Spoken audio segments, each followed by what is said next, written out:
Талант Калыков Ош шаардык кеңешине депутат болууну каалаган талапкерлердин бири. Ал тилектештик деп аталган жаңы партиянын атынан аттанууда. Негизги кесиби дарыгер. Ага карабай Ош шаарынын өсүү өнүгүүсү үчүн күчүн жумшоого камынган. Шаардын өнүктүрүүсүнө биринчи коомдук саясий көз караштарыбыз топ келгени менен мына шаардын биринчи максаты шаардын ичинде болуп аткан мынабу коз карынга окшоп эле ар жерлерде стройкалар түшүп атпайбы?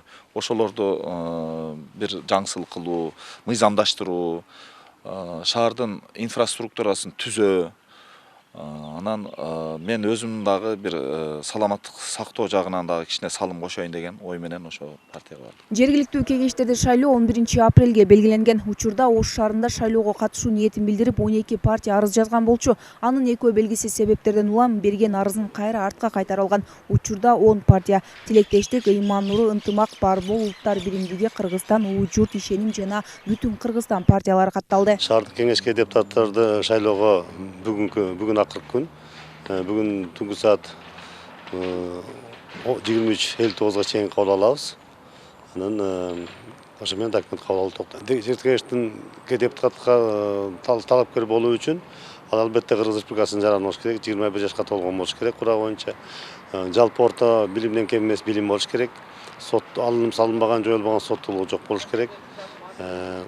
Ошол жергиликтүү жамааттын мүчөсү болуш керек. Негизги талаптар, критерийлер ушулар. Дүйнөлүк тажрыйбада 30 жылдык тарыхы бар мамлекет өнүгүүсү керек болчу. Бул тууралуу саясий серепчилер коңгуроо кагышууда. Кыргызстандын экономикалык абалынын начар болгондугу, шайлоолордогу административдик ресурстардын колдонулуп жатканына түздөн түз көз каранды. Ошондуктан серепчи мындай кырдаалдан чыгуунун жолдорун атады. Биздин ошол жергиликтүү жок дегенде кеңештин депутаттары бир күчтүүрөөк, бир компетенттүүрөөк боло турган болсо, мына Ош шаарынын эле мисалында айталы, ушунун мындан аркы өнүгүү стратегиясын бир белгилеп алып, мына ишенимдүү бир программаларды жана турмушка ашырса болот эле деген гана үмүт. Анан эми биз бул коомдун, элдин өзүнөн дагы көп нерсе көз каранды. Биз кимди ошол шаардык кеңешке депутат кылып шайлап алабыз? Мына тизмеси берилет да. Ар бир партия өзүнүн ошо мыйзам талаптарына ылайык тизмесин бекиттирет. Анан ал ачыкка чыгат. Анан элдин тандоосуна коюлуп аткан бизге жагабы жакпайбы, мурдагы мыйзамдар эле мен жакшы эле деп айтат элем. Туура тандоо гана ошол мамлекетти алдыга өнүктүрөт.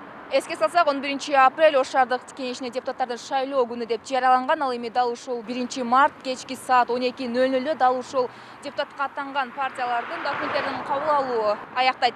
Айымкан Исралкызы, Азам Бузирков, Мирбек Конобаев, Ынтымак.